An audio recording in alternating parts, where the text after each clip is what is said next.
Bienvenidos a Controversia. El tema que tenemos para hoy es muy interesante. Hablaremos sobre la inseminación artificial. No se vayan, que aquí iniciamos Controversia. Tenemos un tema muy interesante. Yo creo que... Sí, pero hay un estudio que dice... No, eso no es verdad. Me gustaría decir una cosa. Bueno, en mi opinión... No es algo tan sencillo. Pero tenemos que pensar que... Entonces, ahora, ¿cómo queda? ¿Y usted qué opina? Vamos a empezar la conversación de hoy. Queremos hacerte recordar a ti que estás en casa o viéndonos a través del internet o de la televisión, tus preguntas y todas las dudas que tengas sobre este tema, puedes hacerlas llegar a través de las redes sociales, ya que nos vas a encontrar en el Facebook, el blog, el Twitter y también en el YouTube. Chicos, bienvenidos al programa. Gracias, ¿cómo estás? ¿Todo bien? Todo bien. Excelente. El tema que tenemos hoy es un tema bastante controversial en los últimos años, en especial por lo popular que se ha vuelto como una opción para algunas parejas, que es la inseminación artificial. Empecemos hablando sobre qué es lo que la gente piensa sobre la inseminación artificial. ¿Qué creen que es? Primero es el hecho de querer tener hijos, aunque a veces son infértiles y no lo pueden tener, ¿no? Bueno, sale o nace a través de una necesidad del ser humano, ¿no? La inseminación artificial muchas veces es mal vista por la sociedad y sería bueno saber el por qué.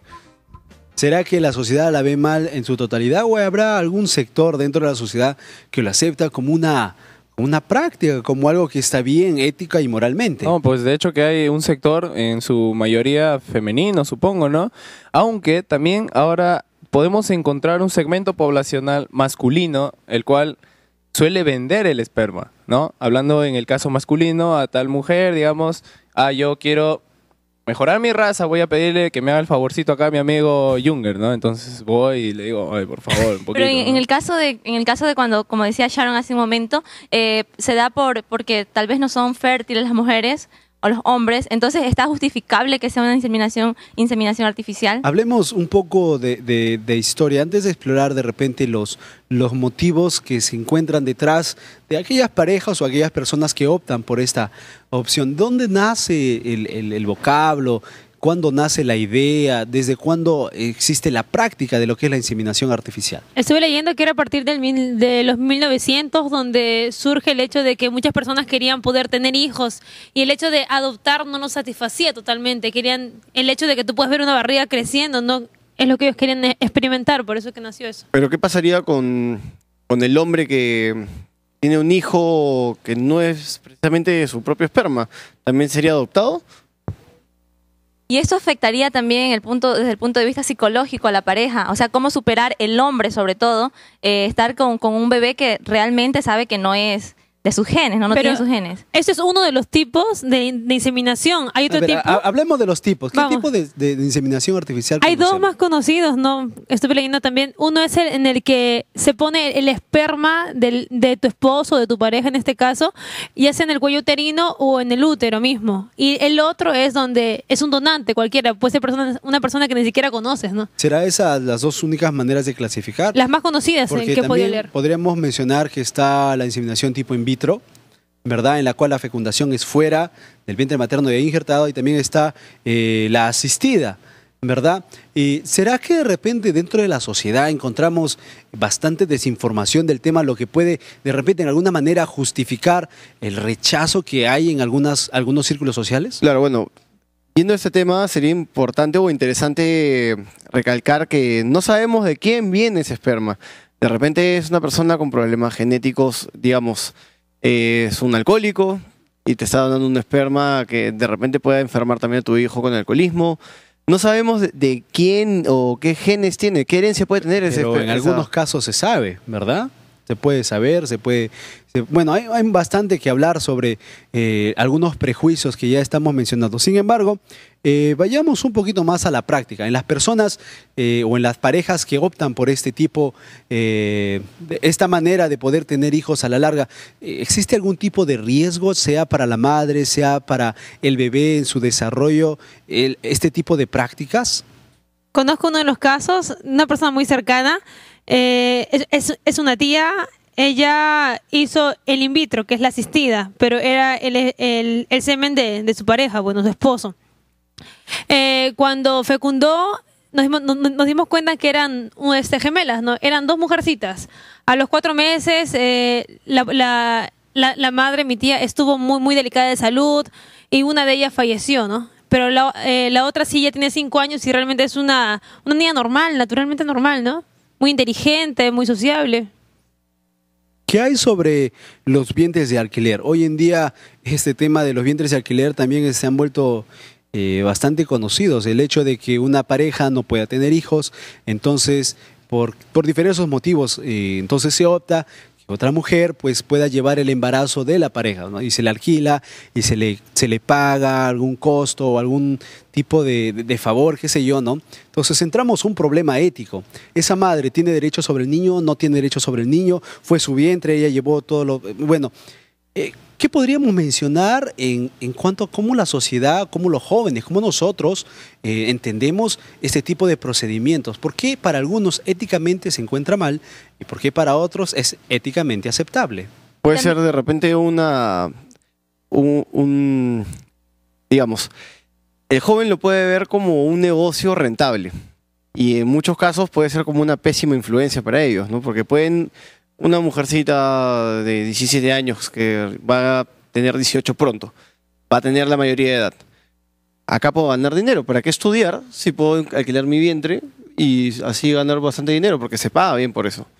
También debemos de hacer un análisis en las secuelas que pueden dejar en los niños. O sea, el niño ya llega un momento en que desarrolla y dice, a ver, es conveniente decirle la verdad quién es la mamá verdadera, pero quién es la mamá de crianza. O sea, ¿cómo afectaría eso también al niño? Ahora, en esta situación que plantea Yuli, ¿existe algún tipo de sentimentalismo de la mujer que simplemente lleva al niño no generando ningún tipo de sentimientos, no generando ningún tipo de conexión, exacto, de bound, ¿no? entre Sin madre embargo, todo parto, yo supongo que hay alguna conexión con ese niño que sale de tu vientre.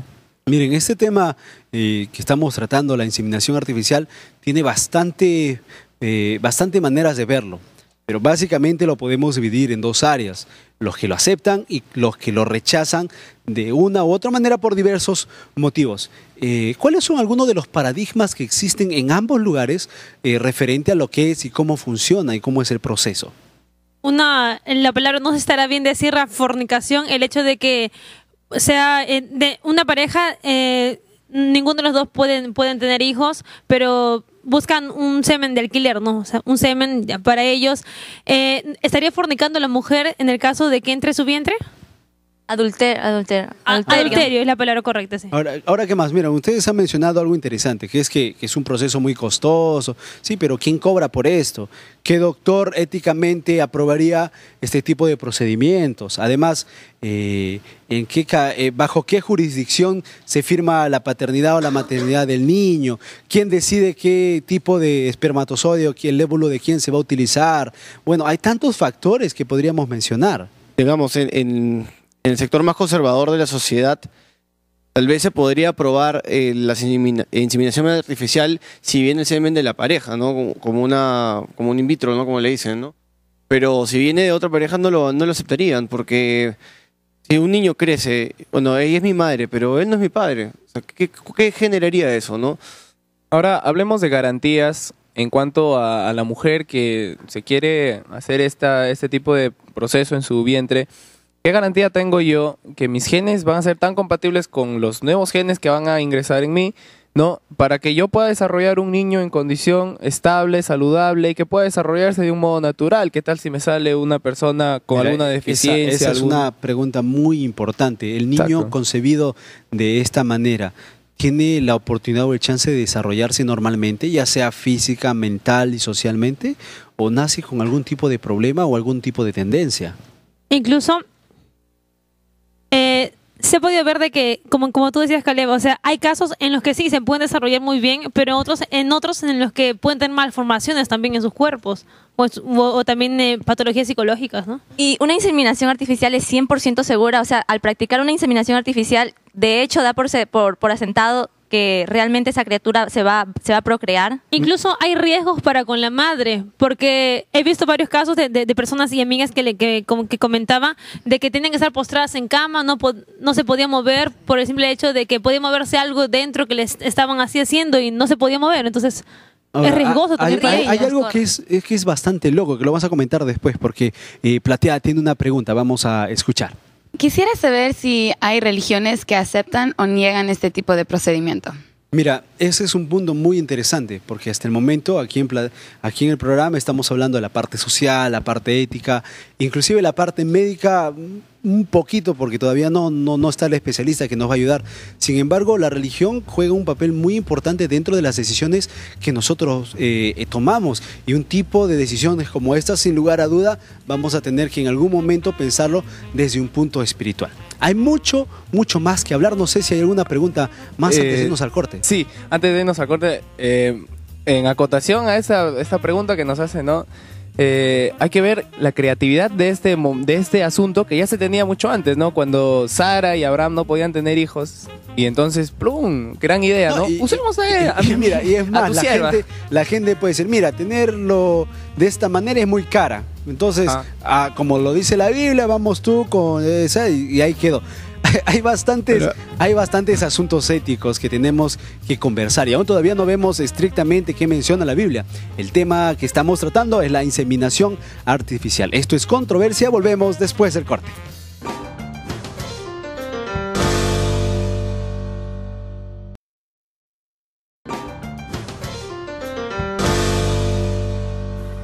Muy bien, estamos de regreso. Esto es Controversia. El tema que estamos tratando hoy es la inseminación artificial.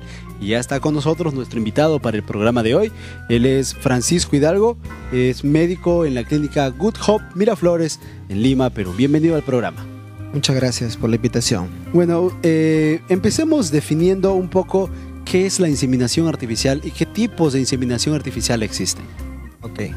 La inseminación artificial es la colocación de los espermatozoides dentro de la matriz de la mujer. Hay heteróloga y autóloga. Cuando es heteróloga es cuando es diferente a la pareja, y autóloga es cuando es de la misma pareja. ¿Y funciona de alguna manera determinada o es un procedimiento simple? Es un procedimiento bastante sencillo, es un procedimiento que se hace en un consultorio. ¿Qué hay de los in vitro y lo asistido? ¿Son temas totalmente diferentes o tienen que ver con la inseminación? No, son temas diferentes. Mayormente la inseminación artificial se utiliza cuando hay una alteración masculina, cuando hay una alteración o un factor masculino de infertilidad. Y fertilización in vitro es cuando ya es una causa, es un tipo ya de tratamiento más complejo, digamos, con mayor tecnología, que necesita un aparataje y un equipo muy sofisticado. Necesitas un microbiólogo, necesitas ya otro tipo, y sacar de una mujer sus huevos y unir los espermatozoides negativamente en un laboratorio ya especializado. Eso es fertilización in vitro o bebé probeta. En cambio, la inseminación es un procedimiento sencillo en la cual la pareja, el varón, extrae sus espermatozoides bajo un proceso de masturbación, entra una especie de preparación que dura entre 1 hora, hora y media, los espermatozoides bajo varios sistemas de soluciones, sacan los mejores espermatozoides y bajo una canulita fina se coloca en un consultorio. Unos 30 segundos y ya está colocado el espermatozoide dentro de la matriz de la mujer. Doctor, el cuerpo humano a veces no puede tener hijos. Cuando uno fuerza a tenerlos a través de la inseminación artificial, en este caso in vitro, ¿no causaría alguna anomalía en el embrión o en el futuro feto? No, es que simplemente lo que estamos haciendo es ayudar a la pareja que normalmente tiene espermatozoides y huevos a contribuir y acelerar el proceso de fecundación, porque tiene algún tipo de alteración mínima o superficial. O sea, la misma pareja está haciendo el procedimiento.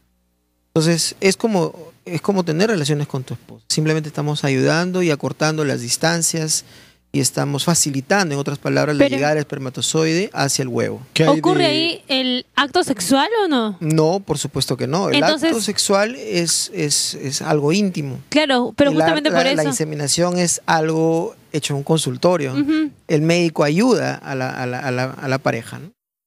¿qué hay de aquellos casos? Porque he podido leer en algunos lugares, ¿verdad? En algunos sitios de internet, en algunos libros y en algunas clases, que hay algunas mujeres que por cuestiones que no recuerdo, pero obviamente por alguna cuestión de salud, no logran retener el óvulo, no logra alojarse y lo van perdiendo y lo van perdiendo. O sea, puede ser que el varón no pueda fertilizar un óvulo regularmente y necesite de la ayuda y la composición, pero ¿qué hay cuando la mujer no puede y optan, por ejemplo, mira, yo estoy casado, él es mi esposo, no podemos tener, entonces vamos a tener uno in vitro, y en vez de colocarlo en mi útero, lo voy a colocar en el útero de una persona más. Hablamos de un vientre de alquiler. ¿Eso qué consecuencias puede traer para el niño o para la pareja en algún sentido médico? Bueno, estamos hablando ya de otro tema netamente. Cuando una pareja no puede tener hijos, puede verse a miles de causas. Hay que estudiarla. Cuando hay una alteración netamente de poder llevar el embarazo a término, estamos hablando de una abortadora habitual o abortadora recurrente. En estos casos, estamos hablando de que hay que ubicarle el factor materno probablemente que le está llevando a estos términos. O sea, es un estudio genético de los bebés. Si el bebé salen sanos, podemos hacer una fertilización in vitro y poder hacerlo en un vientre subrogado o un vientre de alquiler que normalmente lo conocemos. Básicamente es un tema un poco controversial, es un poco definitivamente es tener el cuerpo de una mujer que es una tercera persona, que no es ni la madre ni el padre biológico, y en la cual ella va a ser solamente como una especie de incubadora de este producto. Doctor, ¿el fluido sanguíneo influirá en este nuevo...? Básicamente el intercambio de sangre ocurre solamente en 2 etapas, ¿no? Uno de ellos a mitad del embarazo, entre las 20 y las 28 semanas, y el momento del parto, el intercambio sanguíneo con la madre. Y más que todo es que el bebé le transmite contagio a la madre más que la madre al bebé. Por eso es que casi no hay contacto. El bebé tiene su propia sangre que se forma adentro y la madre solamente le transmite a través de la placenta, es como un filtro, los alimentos y el oxígeno. Muy bien, tenemos una pregunta aquí en platea. Vamos a escuchar a uno de nuestros invitados hoy que tiene una pregunta para nuestro especialista. ¿Es posible que el óvulo fecundado sea modificado en el caso de que yo, digamos, o mi esposo tengamos alguna enfermedad como la diabetes y no querramos que el niño corra la misma suerte? Todavía no llegamos a ese nivel. Estamos hablando ya a nivel de ADN, a nivel de la genética. Recién estamos a nivel de clonación y bebé in vitro, que solamente con los genes propios de la mamá y el papá, que son del azar. No es que se ha escogido un gen y se le ha puesto. O sea, bebé a la carta todavía no hay. Todavía no hay un bebé con la cara de Claudia Schiffer y con el cerebro de un Einstein, ¿no? Todavía Doctor, no hay no llegó a ese nivel. Yo tengo una pregunta. Por muchas razones, algunas mujeres tienen cierta distancia, tienen cierto distanciamiento con el acto sexual. Entonces, ellas prefieren no conocer a ningún tipo de varón, o sea, no tener relaciones sexuales, pero sí quieren tener hijos. Entonces, ¿ellas lograrían dar a luz vírgenes? ¿O cómo funciona esto de la inseminación artificial? Bueno, hay varios esquemas y formas de transferencia de embriones hacia el vientre de la madre, ¿no? Lo más frecuente es por vía vaginal. Haces un bebé probeta en un laboratorio, como hemos explicado hace un momento. Ese embrión o ese bebé ya formado, para colocarlo dentro de la matriz de la madre, que es la casa de los bebés, se lo pone por una cánula fina a través de la vagina, como si fuera un examen ginecológico.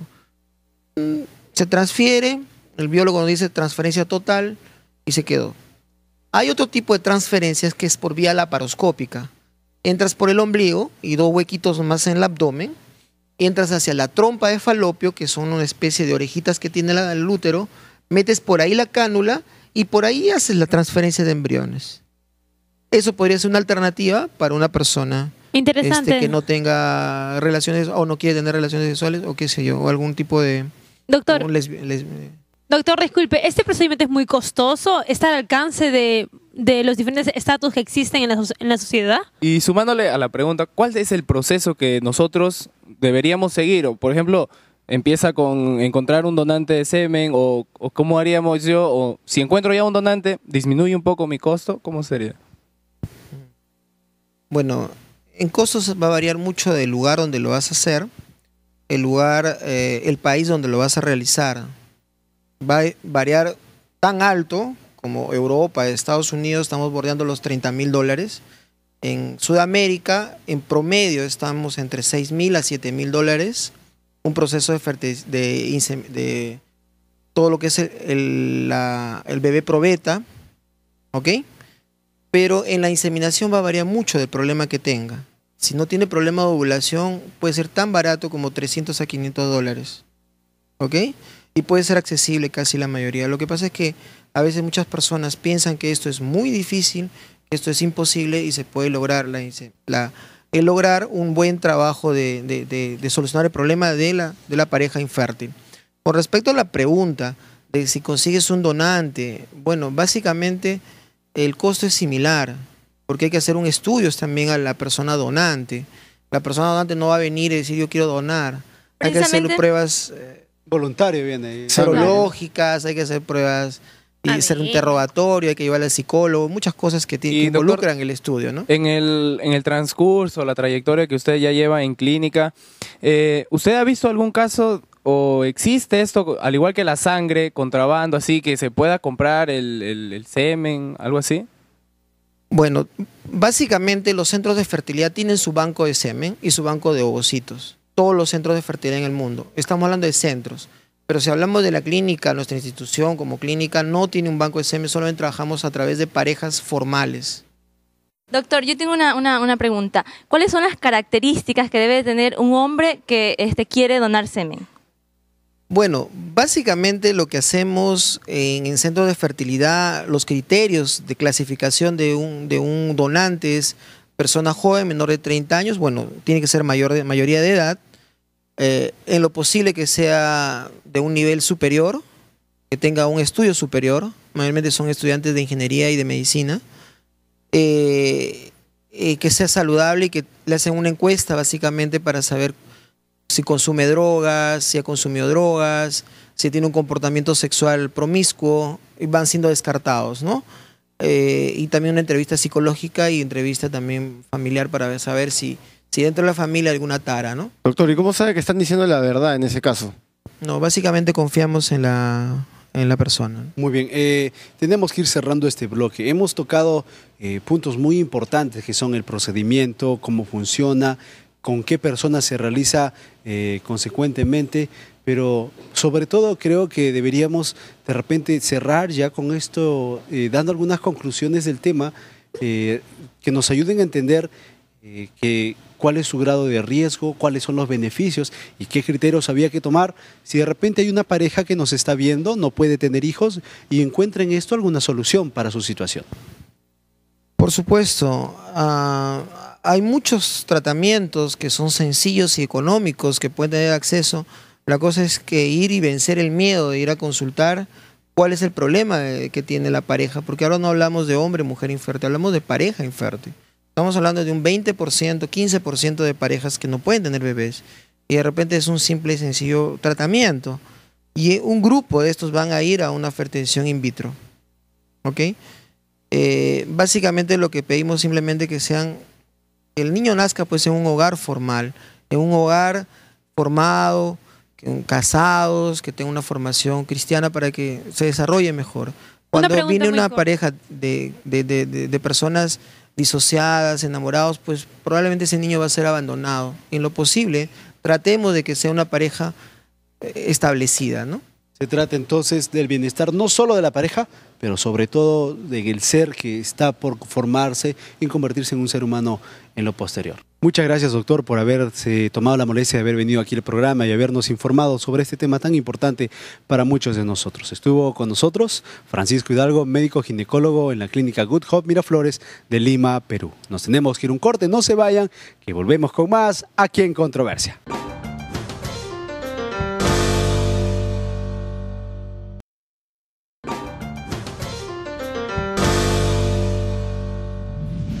Yo creo que hay personas que no tienen la posibilidad de poder tener un hijo y bueno, encuentran una manera, en esa manera, ¿no?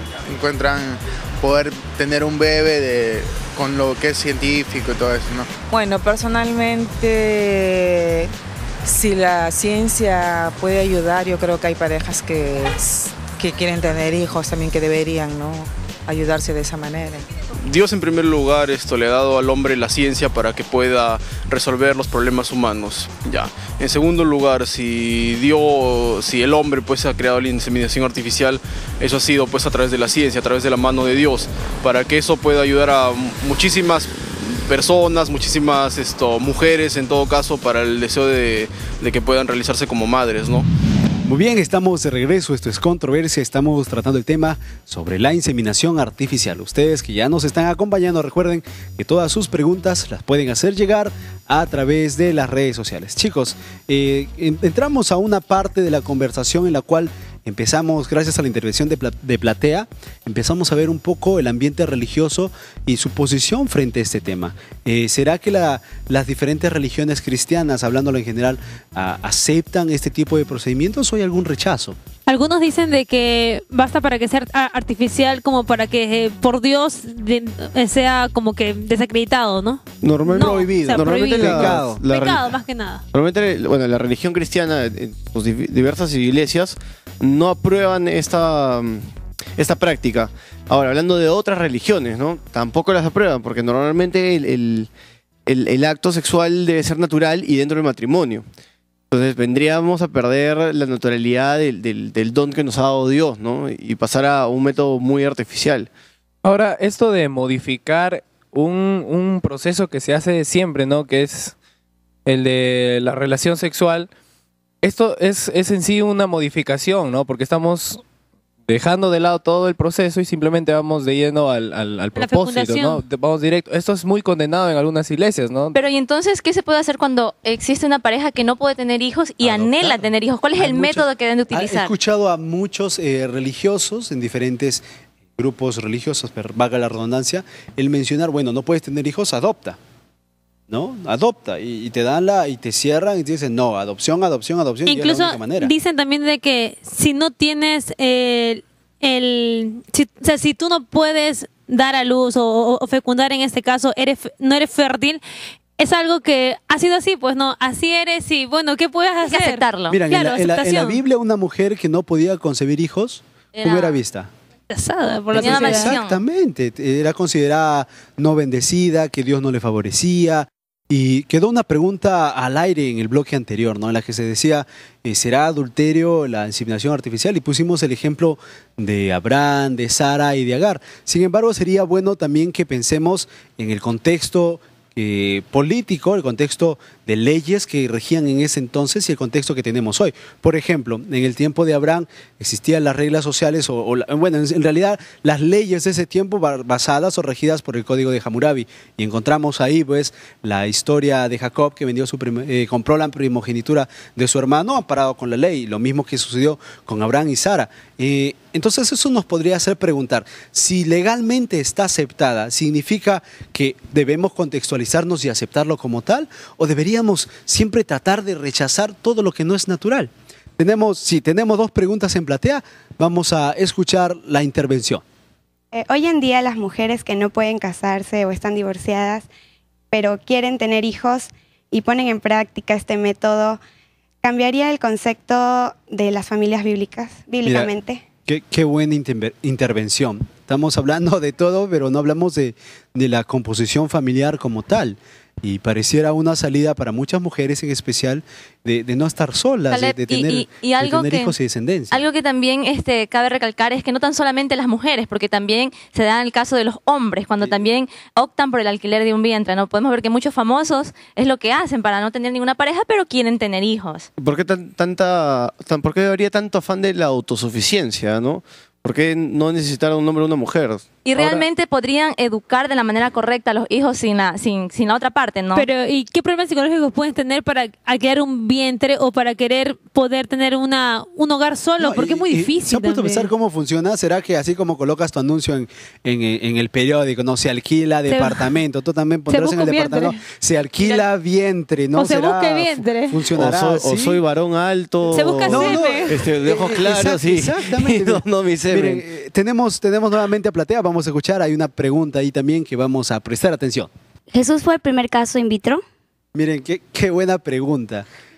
En el caso de Jesús no vemos que José interfirió en ningún sentido. La Biblia solamente habla que... Todavía no se casaba, ¿no? No sé, yo me he quedado sin habla, me he quedado pensando en la pregunta. Miren, este tema parece actual, pero posiblemente es un tema bastante antiguo, ¿verdad? En el deseo de preservar la descendencia, en el deseo de tener hijos, de contarse, dejar la huella, dejar, bueno... descendencia. Exactamente, gracias, esa palabra no la encontraba. Dejar descendencia, muchas veces se ha recurrido a diferentes casos. Y hoy en día podríamos decir que tal vez esa es la motivación. ¿Y por qué no preguntarlo? ¿Cuáles son las motivaciones que hoy en día encontramos detrás de las personas que practican este método o que lo promocionan en alguna manera? ¿Será una motivación correcta, una incorrecta? ¿Qué hay detrás de todo esto? Algo que también muchos se preguntan es hasta qué edad se puede realizar una persona una inseminación artificial o hasta qué edad puede alquilar su vientre. Algo más también ¿es legal poder vender tu semen o dar tu semen a otra persona? Y tal vez más que legal, es ético también, claro. Ético. Ahora, vamos al punto de las influencias, ¿no? Hablemos de una pareja que quiere tener un hijo, pero por distintas razones, ya sea del varón o de la mujer, no pueden. Entonces, ¿quién influye más en decir, bueno, yo quiero una inseminación artificial? ¿La mujer o el hombre? Antes hablábamos sobre tiempos antiguos, tiempos de Biblia, ¿no? En los cuales los hombres tenían muchas mujeres, aparte de su mujer, mejor dicho, tenían muchas concubinas con las cuales podían procrear y tener más descendencia, ¿no? Pero no es que signifique una inseminación artificial eso, porque, o sea, no es Pero su de hijo repente de es ella. un vientre de alquiler, porque si nos encontramos nuevamente en el caso de Abraham y de Sara, Ismael, claro, era hijo de Abraham, pero era considerado hijo de Sara legalmente. Ahora, justo hablando de lo que dice o no dice la Biblia, como tal vez no dice la Biblia, ¿será una buena excusa para la gente a hacer estas prácticas? ¿No dice la Biblia, tal vez lo hago? Porque no dice la Biblia, total no es pecado. Pero y si hablamos de los principios bíblicos, encontramos que una parte se dice no cometerás adulterio. Entonces, al realizar una inseminación artificial, ¿estamos cometiendo adulterio? Pero el adulterio podría ser solamente por relación sexual. Ahora, en el caso de que somos donantes de semen, ¿cómo nosotros lo donamos? Miren, hay bastantes factores que de manera práctica y si lo vemos de manera personal como lo acaba de poner Mauricio, nos hacen cuestionar nuestra moral y en alguna manera la ética que manejamos para poder ejercer ciertas decisiones. Nosotros tenemos que cerrar este bloque, tenemos bastantes preguntas, sin embargo queremos recordarles a ustedes en casa que si hay algo que no hemos tocado, ustedes todavía pueden contactarse con nosotros. Estamos en las redes sociales, el Facebook, el blog, el Twitter, también en el YouTube para poder conversar y seguir hablando sobre este tema. En los siguientes bloques tendremos a nuestro especialista, él tiene que contestar a varias preguntas. No se vayan, que volvemos con más aquí en Controversia.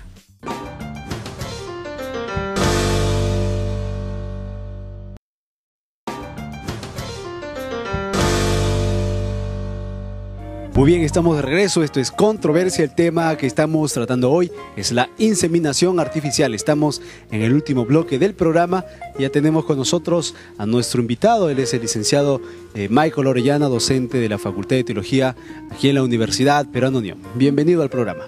Un gusto estar aquí con ustedes para poder compartir estos temas. Bueno, ¿qué dice la Biblia sobre este tema? La verdad que muchos de nosotros hemos dado unas opiniones bastante interesantes sobre cuál es la posición bíblica de la inseminación artificial. Pues, alguien que nos está viendo en casa dirá, estos están locos, si la Biblia no se menciona ni inseminación ni artificial. Entonces, ¿es un tema que como cristianos deberíamos rechazar totalmente? Bueno, en primer lugar hay que tener en cuenta cuál es el propósito de Dios para la familia. En realidad, desde el inicio, el propósito de Dios fue que la familia se multiplicara. En la Escritura, tú vas a leer a lo largo del Antiguo Testamento, cada vez que se habla de una persona estéril, es un asunto que preocupa, y preocupaba mucho a los patriarcas, por ejemplo. Entonces, Dios quería que la familia se multiplicara. No está lejos, el deseo de procrear hijos es algo que Dios colocó.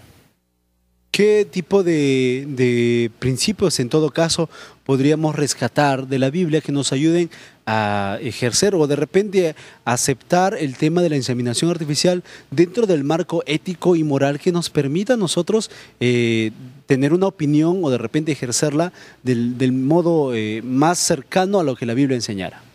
Bueno, primero hay que tener en cuenta que la Biblia fue escrita en un tiempo cuando jamás o no se tenía el manejo de la procreación como se tiene hoy día, ¿no? No se podía hacer inseminación in vitro o cosas así, ¿no?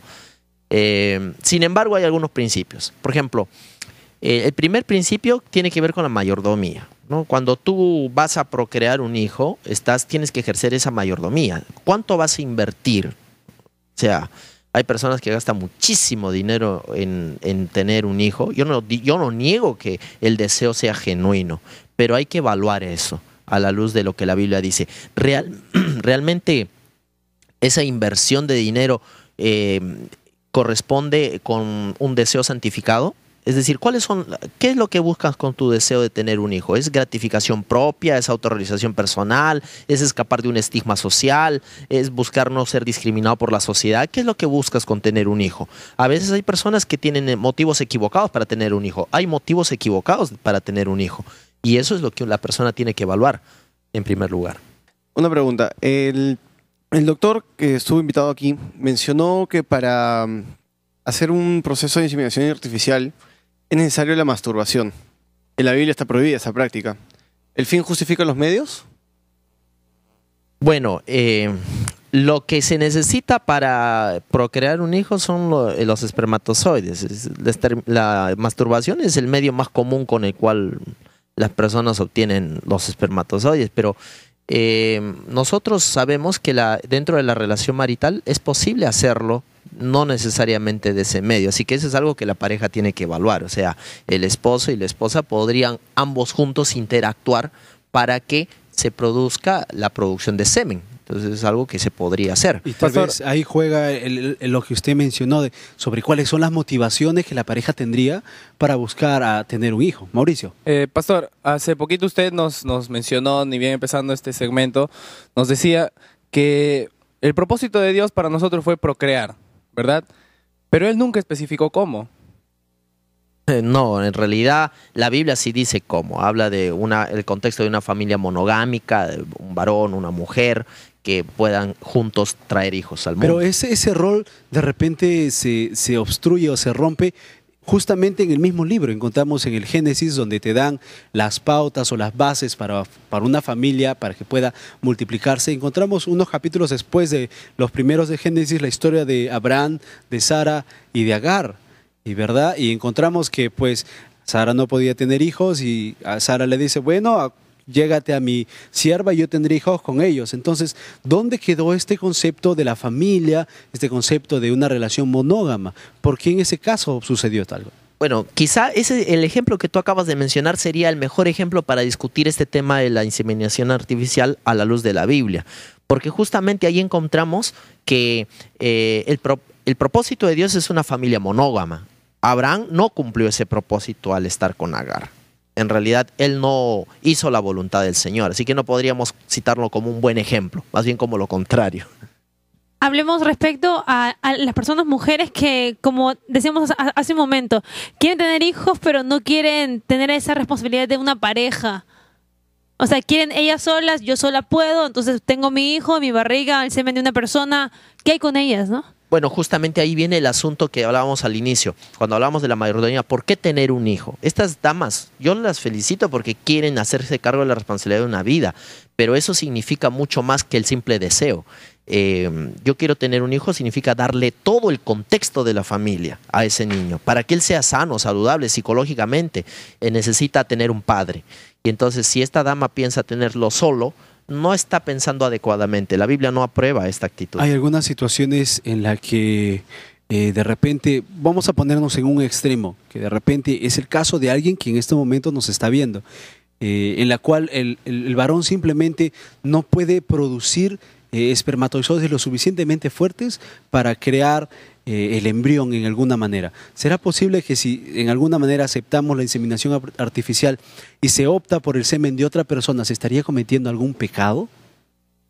Bueno, ahí entra otro tema, ya no entra el tema de la, digamos, de la mayordomía específicamente, sino el tema de la responsabilidad. Porque uno cuando tiene un hijo lo tiene con responsabilidad, así que, y eso es responsabilidad social. Algún día este niño puede crecer y me va a preguntar, papá, ¿por qué eres blanquito y yo ¿por qué soy... tú eres de otro color y yo soy de otro color y mamá no encaja? Puedes decirme la verdad.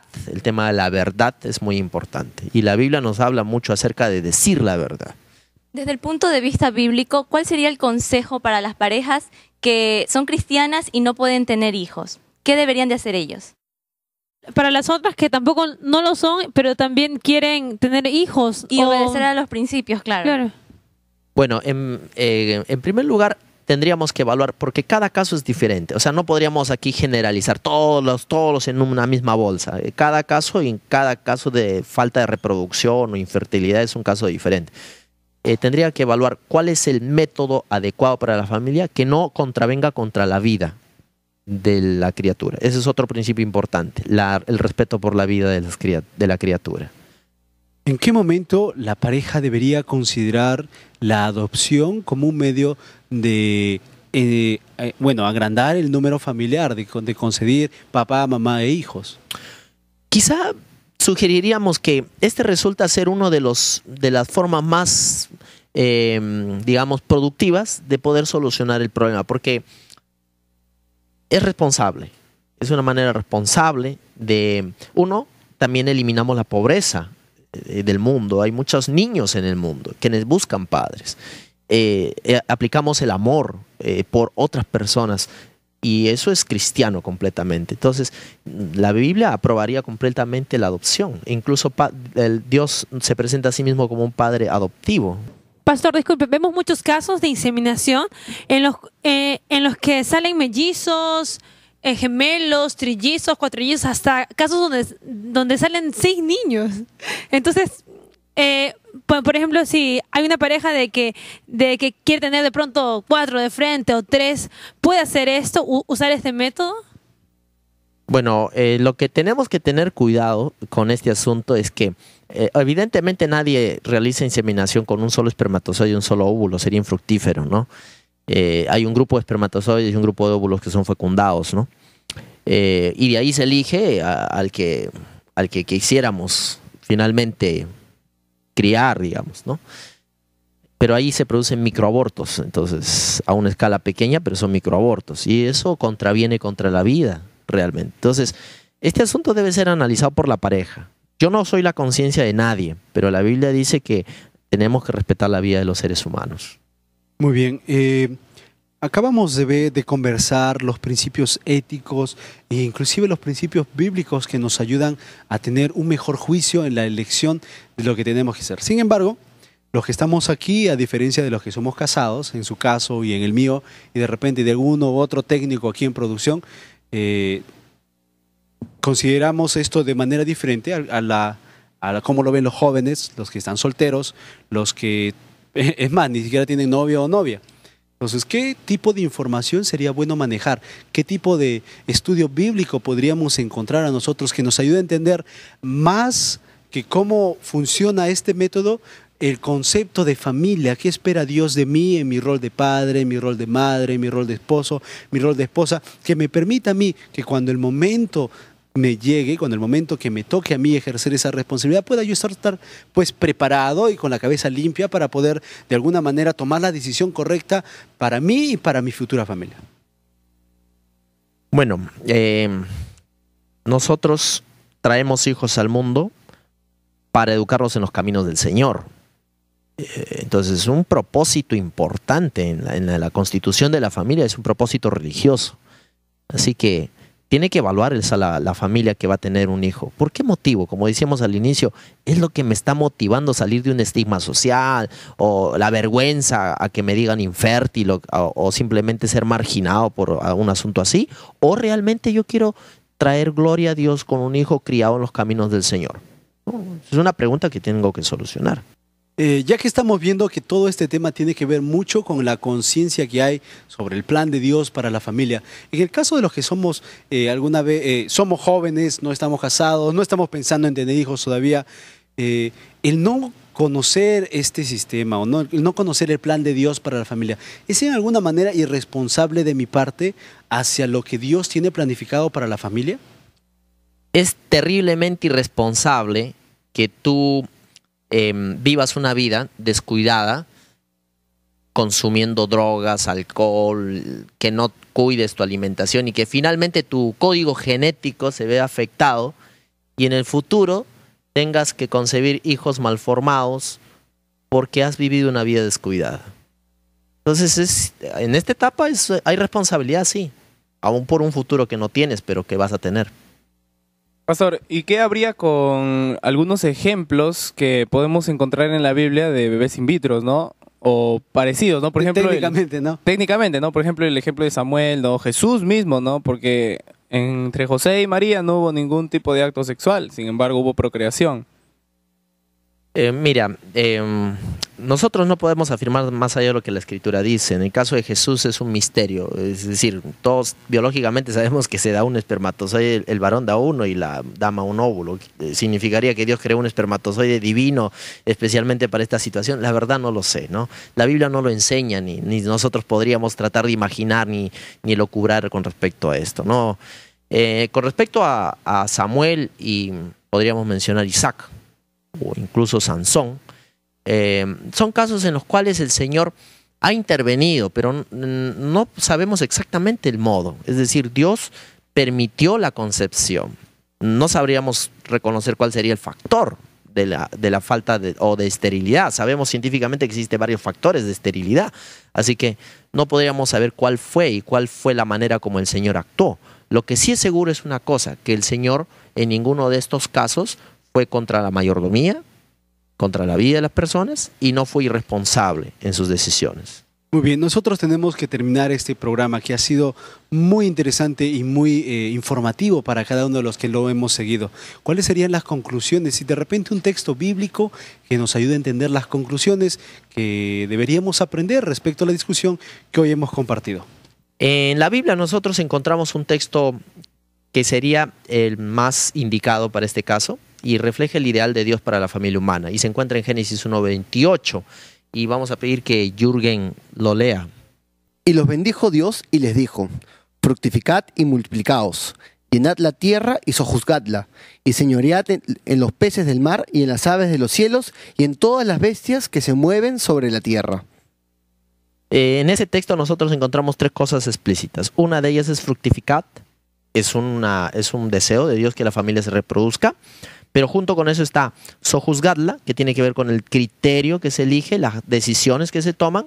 Dominadla, que quiere decir con la capacidad de tomar decisiones. Entonces, no simplemente se trata de traer hijos al mundo, se trata de traerlos con sabiduría.